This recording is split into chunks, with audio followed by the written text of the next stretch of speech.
every winter, in the springtime and the harvest. Yes, the sun, moon, and stars in their courses above, they join with all nature in manifold witness. They sing to your great faithfulness, to your mercy, Lord, to your love. This is what I like. This is what I like. You gave me pardon for all of my sins. Thank you, Jesus. You gave me peace that always endureth. Yes, and your own dear presence to cheer and to guide. Strength for today with bright hopes for my tomorrow. Every blessing, it is mine, all mine. With 10,000 thrown in beside. If you know it, help me sing.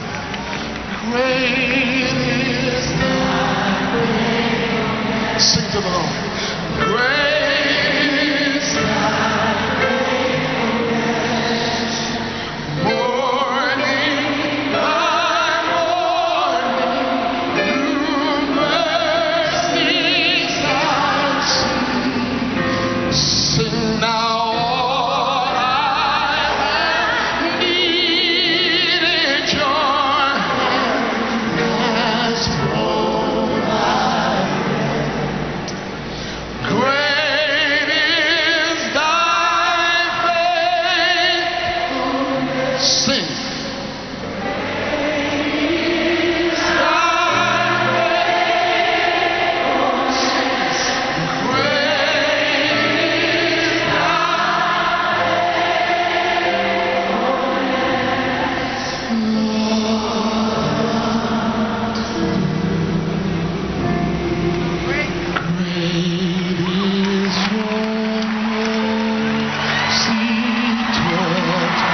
Well, I was driving into the studio this morning, and as I was driving in, I was listening to the broadcast, and I noticed driving in that we had a lot of interference with another radio station that was overpowering our station. And that bothered me because it happens every once in a while when the atmosphere changes. It has an impact on our radio signal, our FM signal. So I'm hoping that if you're having a problem listening to us on our FM station, that you will tune in to Twitter. You can go to Twitter. You can go to Facebook.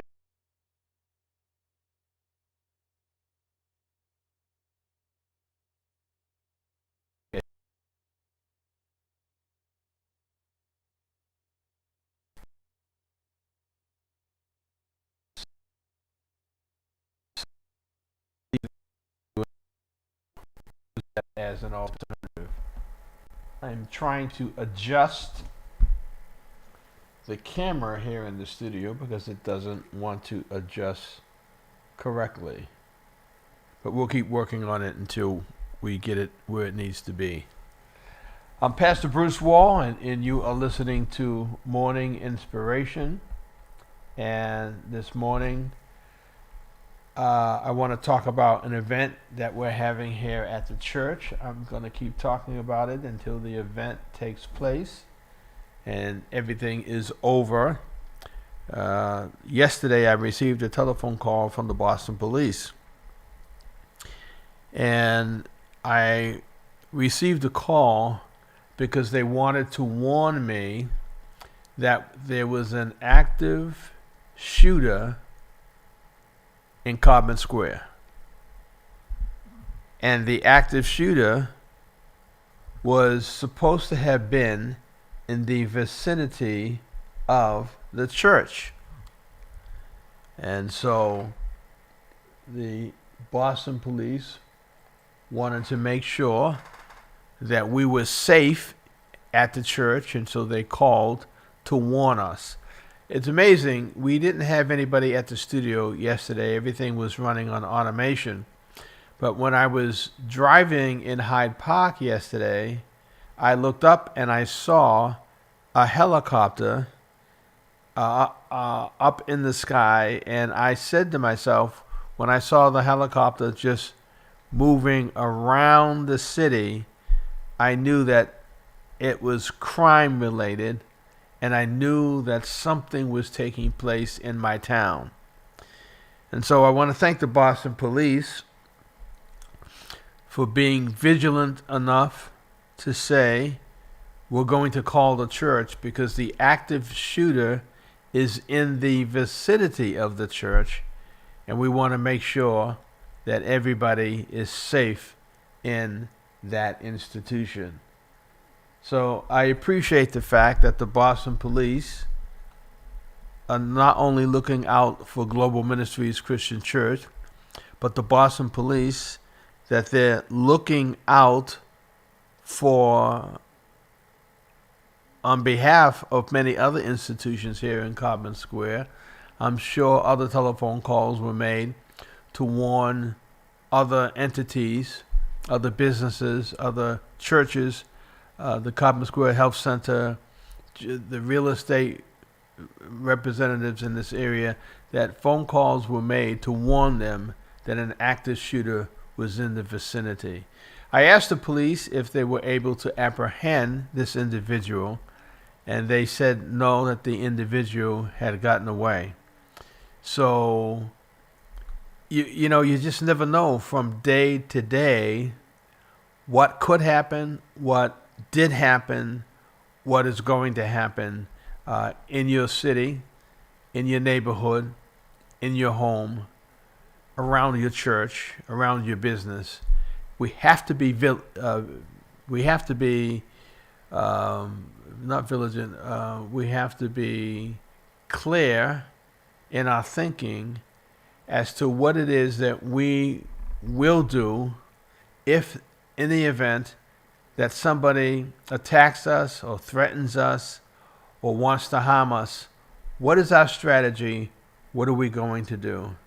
And so that's why we decided at Global Ministries Christian Church that we were not fully prepared to address a active shooter, to address the circumstance of an active shooter being in our church or outside of our church wanting to come in. We do not have a panic room where hundreds of people can go into the panic room and stay there, what we call for law enforcement. We do not have a panic room. We do not have a safe room. And so we want to prepare our congregation because God forbid that somebody should come into any church in Carbon Square to rob the church or to shoot at people, the members or guests, and then take off.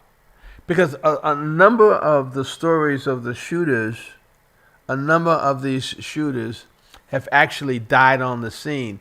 So it seems to me that some of them went to do damage, to harm people for some reason, but they decided that they were going to die suicide by police officer, suicide by cop. They were going to die on the site because they shot it out.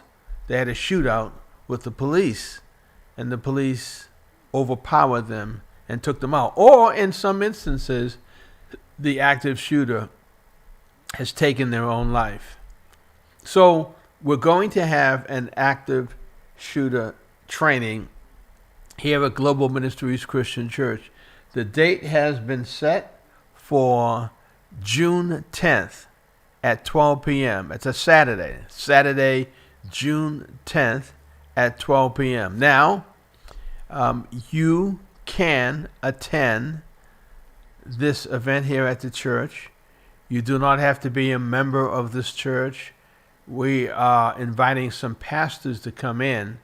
Not that this training is going to be applicable to their specific church, but they can look at what the Boston Police will do and how they'll train us, and then they can decide whether or not they want to engage the police and ask the police to come to their temple, their church, their mosque, and to train their people. Because the training has to be church specific.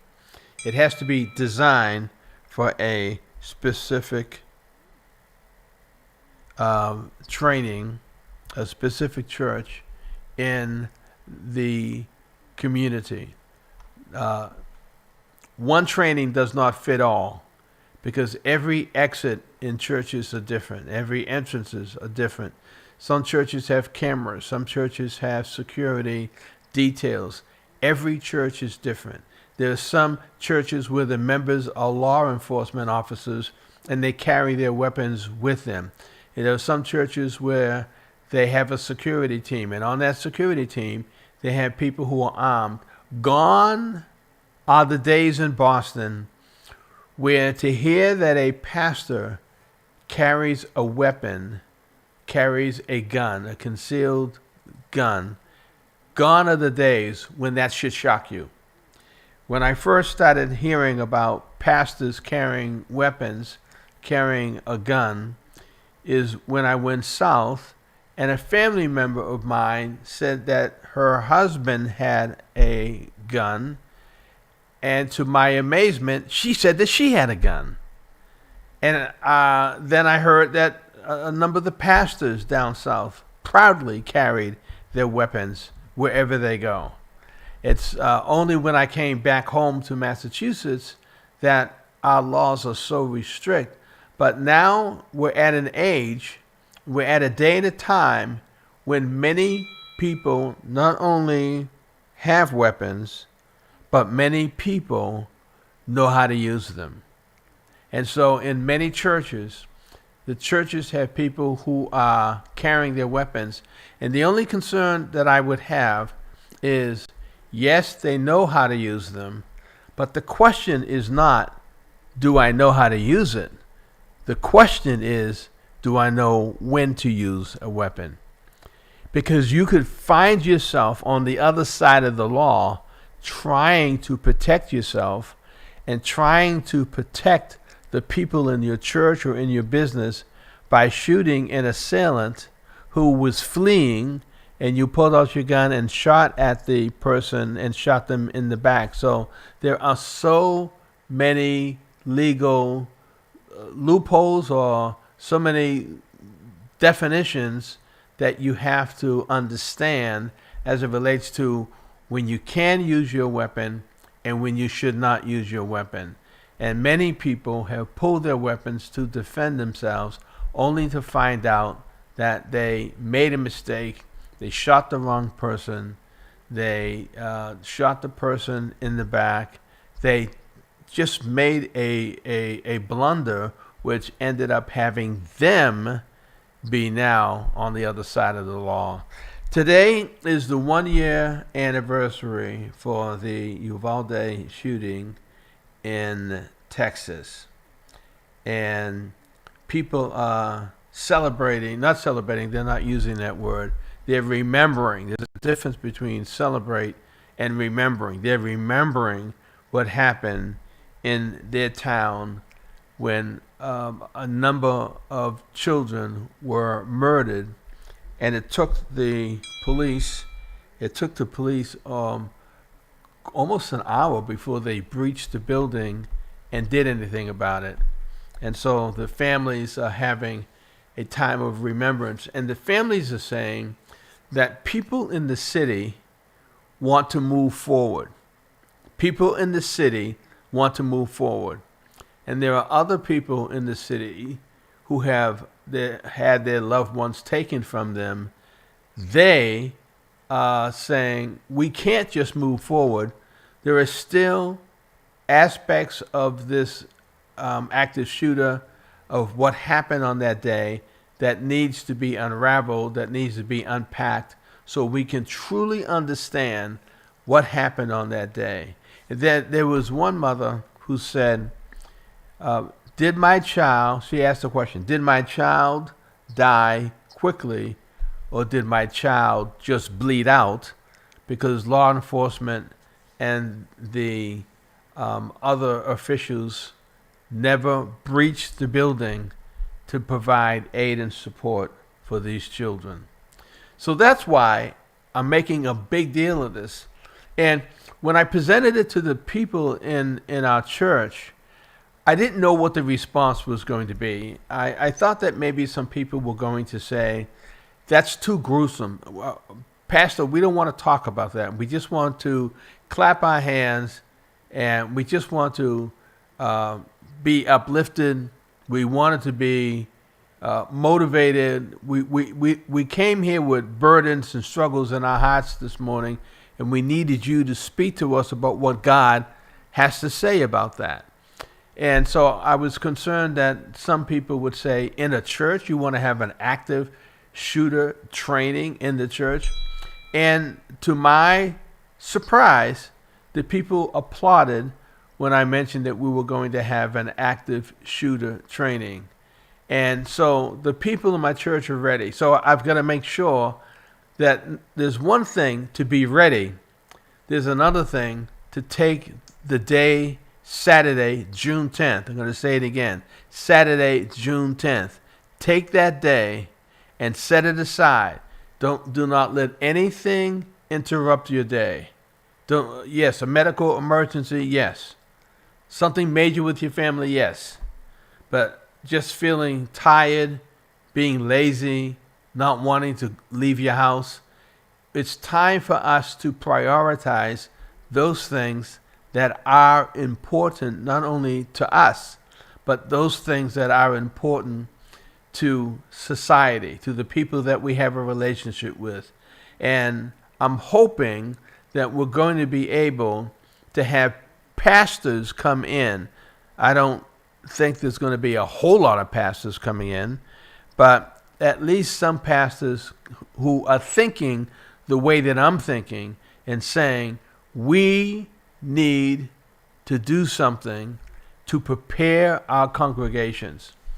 Heaven forbid that something should happen in a church, a mosque, a synagogue, a house of worship. Heaven forbid that something gruesome should happen in a church and the people were not ready to deal with it. I've got many stories that I won't tell them now of people that have come into our church and tried to take over, try to intimidate the pastor. They came in at an inopportune time and walked down the wrong aisle.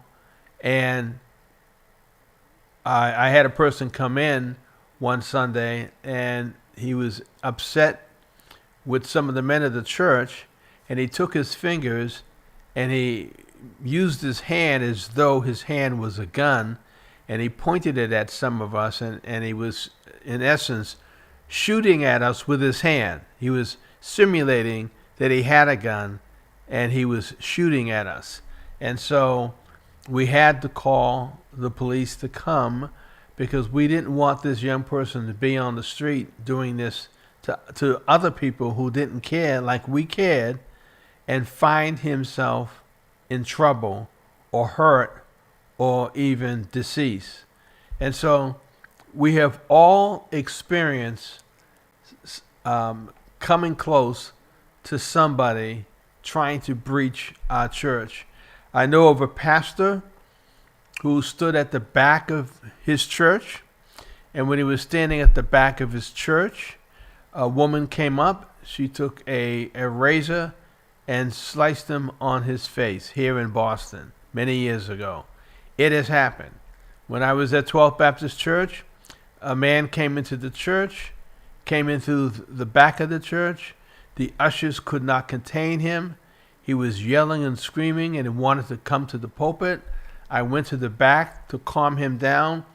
I wasn't ready. I was kicked. I was hit. I did not anticipate that was going to happen.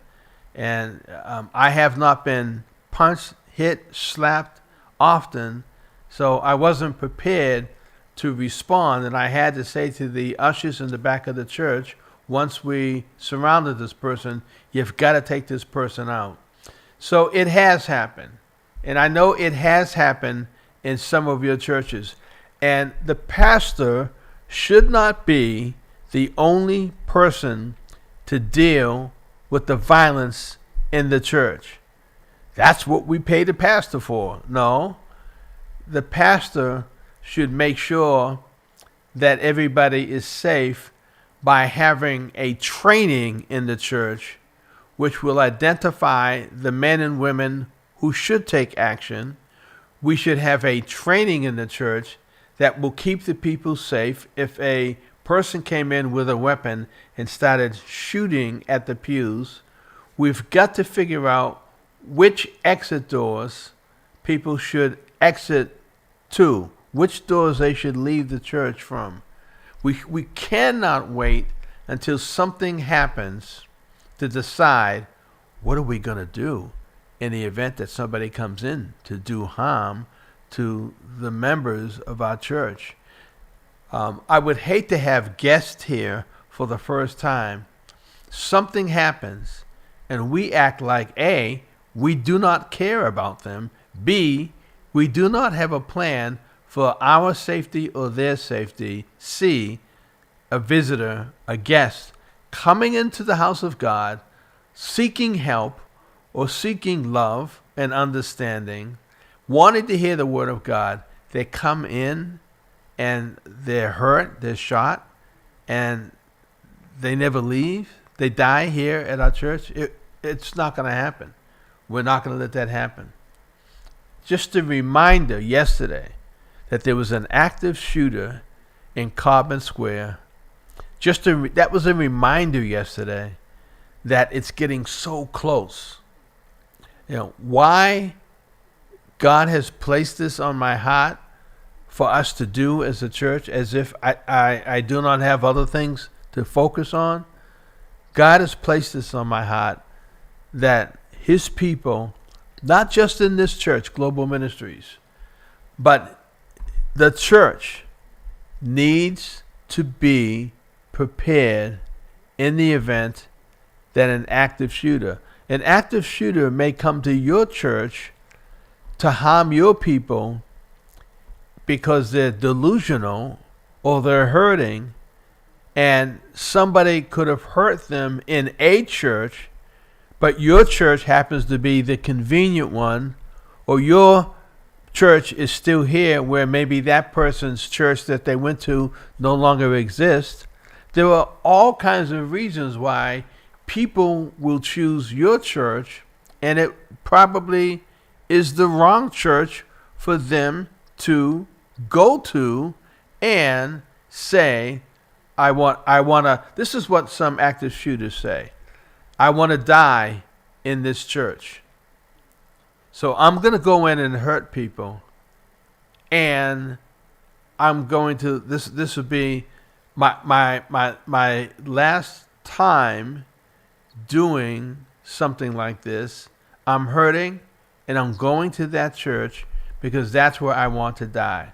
We have no idea what's going on in the hearts and the minds of the people who are hurting people. Hurt people do sometimes hurt people. I'm going to give you the phone number, 617-282, I almost gave you my cell phone, 617-282-0685, 617-282-0685. As I was saying this morning when I was driving in, another radio station was killing our station. It was walking all over our station. And so it was difficult for me to hear the FM signal. So I know a number of people may not be hearing this clearly unless they're on social media or on the internet or on TV. But you can still call 617-282-0685. I want some church leaders or some pastors who might be listening this morning. Do you have a protocol for dealing with an active shooter in your church? Do you have a protocol for dealing with an active shooter in your church? Now, there are people who are wealthy who have built a safe house or a panic room, whatever the term is, in their homes. It's a room that they can escape into, the entire family, that's protected. Bullets can't get through it. Locks can't be picked and broken. And if they can get to that panic room, that special room in the house where they have a phone and they could make a call to law enforcement and say, someone has invaded our home and we need help. And all they have to do is just sit there and wait for the help to arrive. Now, I'm assuming that some of these safe houses are not only bulletproof, but they're fireproof in that if someone tried to burn the house down with them in it, they would still be safe in the safe room or the safe house. So I want to know, are there any pastors who are listening this morning or church leaders? Is your church ready? Is your church prepared to deal with an active shooter in your congregation? One of the things I asked the police about, I asked them if I could film the presentation. Because if some of the leaders from our church did not attend, I still would be able to show them the video. But they were concerned about that being done, so I'm not sure yet if we're going to be able to record it. Now, there are other active shooter trainings. You can see them on YouTube, and I looked at many of them before I decided to step in and do this at our church. Caller, go ahead. You're live. Hello, good morning. How you doing? This is Jamal calling. Hey, Jay.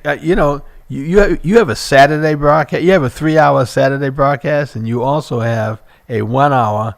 Today's Wednesday, right? Wednesday broadcast. Go ahead. Yeah, so I definitely like to call in for y'all shows. You know, these are the ones that I find, the topics resonate.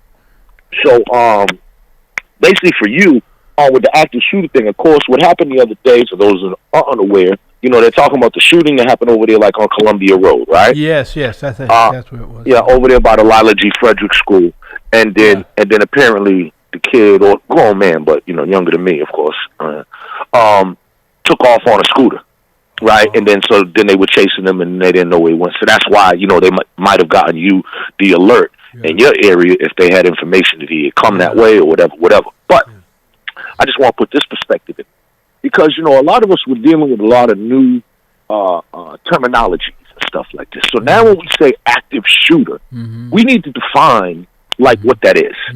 So, the way it is on the news and whatnot, an active shooter is generally a person that is on one, like a campus, a school campus, or a church campus, and they're there, and there's an active shooter. There's an active shooter on Northeastern's campus, or as an active shooter in Franklin Park. It's usually confined to a particular area, and usually it seems to be someone who is targeting something.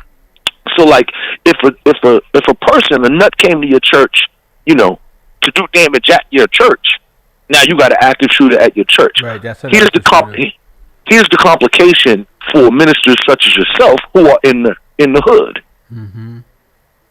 There's always some active shootings.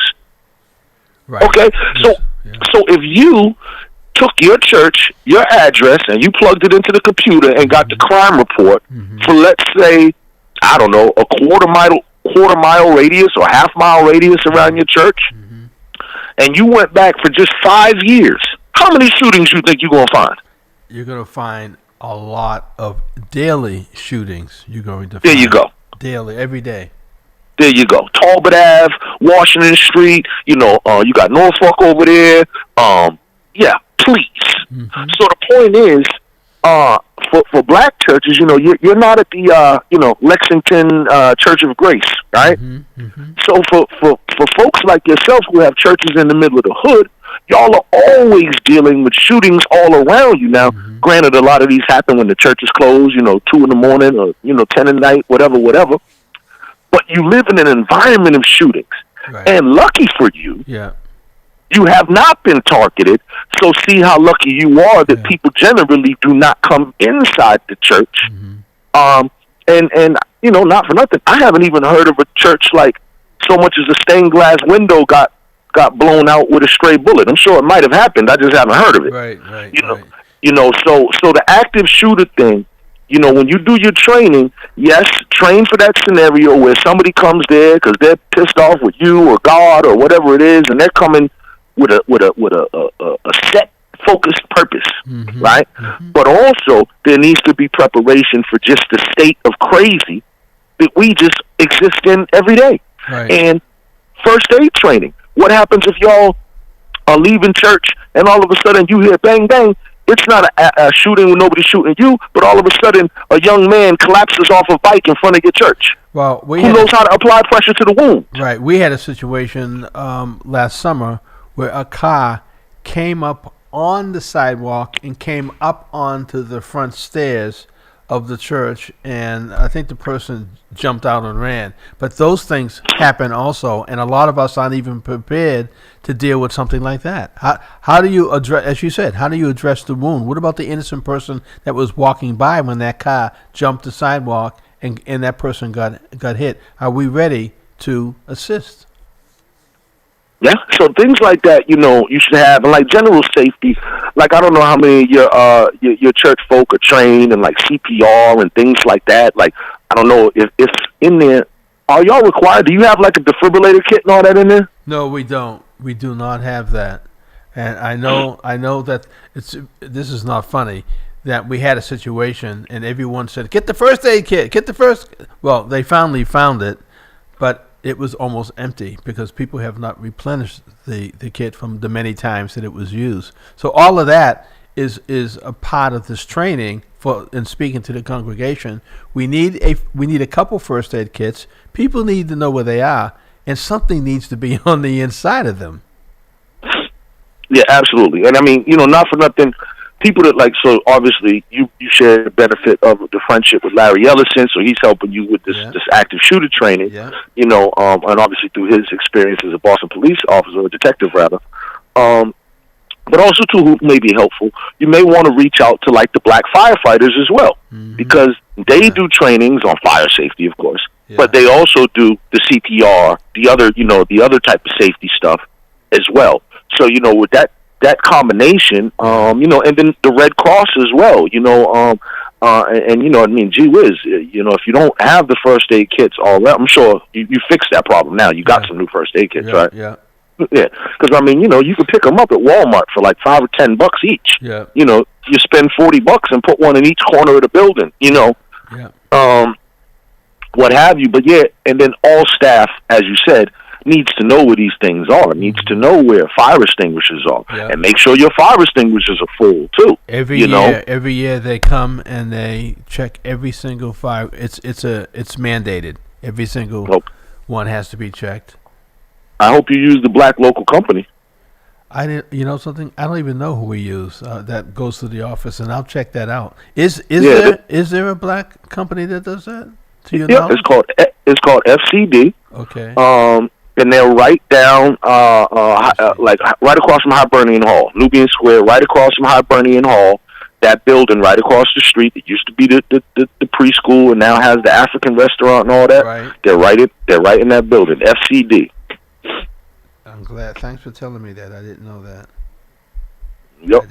Little things like that. I'm the captain of the black stuff, so I'm just always thinking of ways where we can interconnect, and that's a need. And for all your listeners out there, check your fire extinguishers and call that company if you are so inclined. You know what I mean? Right. Let me just make an aside, since this whole conversation has been so serious. When I listen to you on Saturdays with Mamleo, you have some pretty good punchlines. Your humor can be demonstrated, and Larry gets caught up on with what you're saying. You guys are having a good time on Saturdays. Oh, listen, I'm the funniest guy I know. So, there's that. As a matter of fact, speaking of which, I was listening to you a couple weeks ago, or maybe last week, whatever it was, and you were talking about this training, and you were talking about how some people in your church have different levels of experience with self-defense, or some people who are law enforcement, and then you said, you have a probation officer that comes to your church, and I was like, wow, how much longer do you have to go?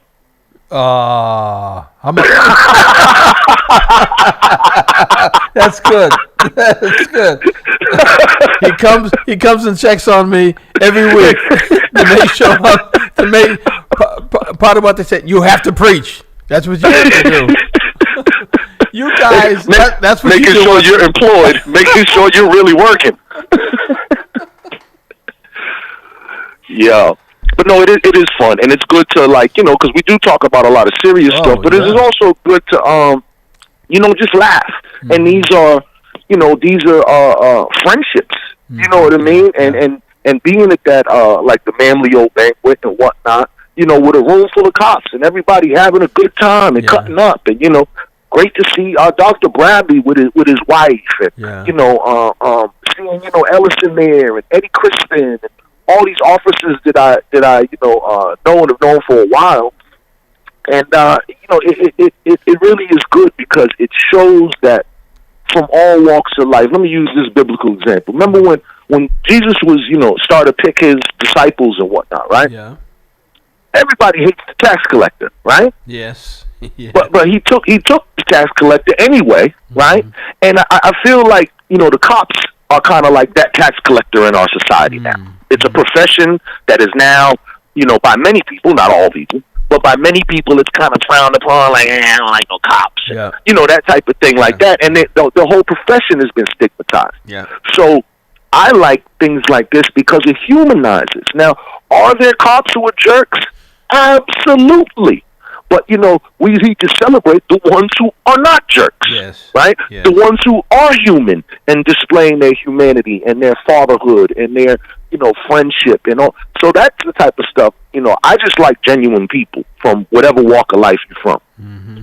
Well, it's a great broadcast, obviously, and when they start talking about real estate, when they start talking about the home buyers class, and they had an individual on last week who was just sharing a lot of information regarding grants that their agency is giving to people. So there's a lot of great information, stuff that I can't hear anywhere else because it's scared and focused on us. And this young lady is going to be joining Mammaleo once a month to be a part of their real estate information gathering. So I appreciate what they're doing.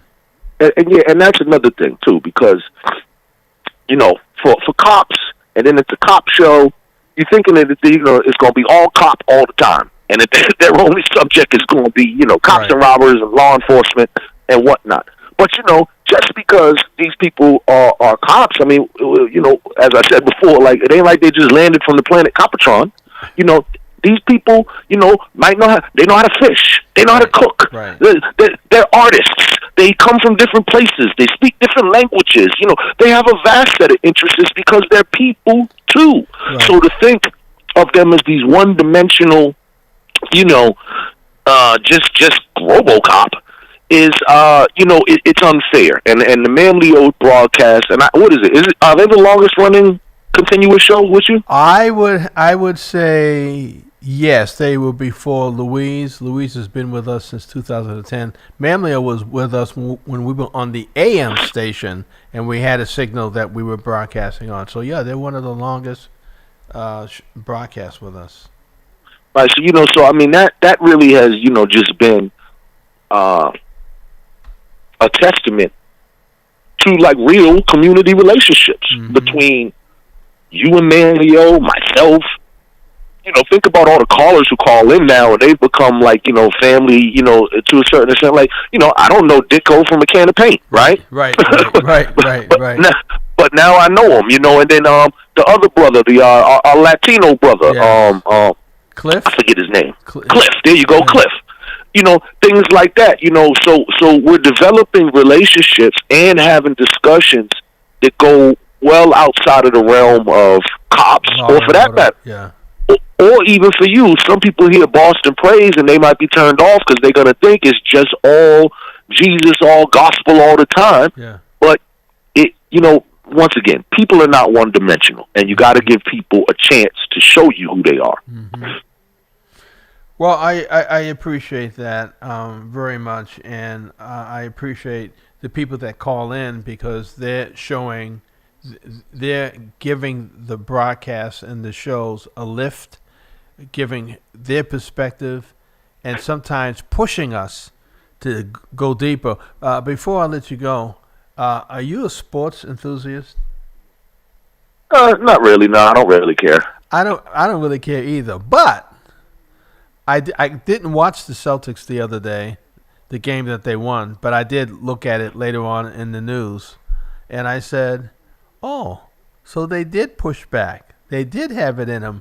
Isn't it a shame how the sports writers will tear you up and destroy you if you lose a couple games like they did and treat you like you're dirt, and then you win one game, they're all writing about you. They're back to writing about you.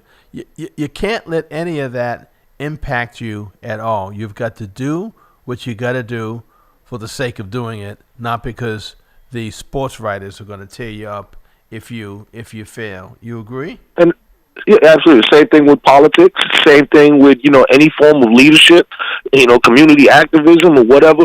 If God has put something on your heart and you believe that this is righteous and you're doing the right thing, you got to stay the course, whether you got 100 people behind you or you are absolutely alone. Right. That's what makes character and integrity in these type of things, Yeah. So that's in my view the mark of a real man or a real woman. Being able to stand alone, whether you got an army behind you or you are by yourself, it doesn't matter. That's true.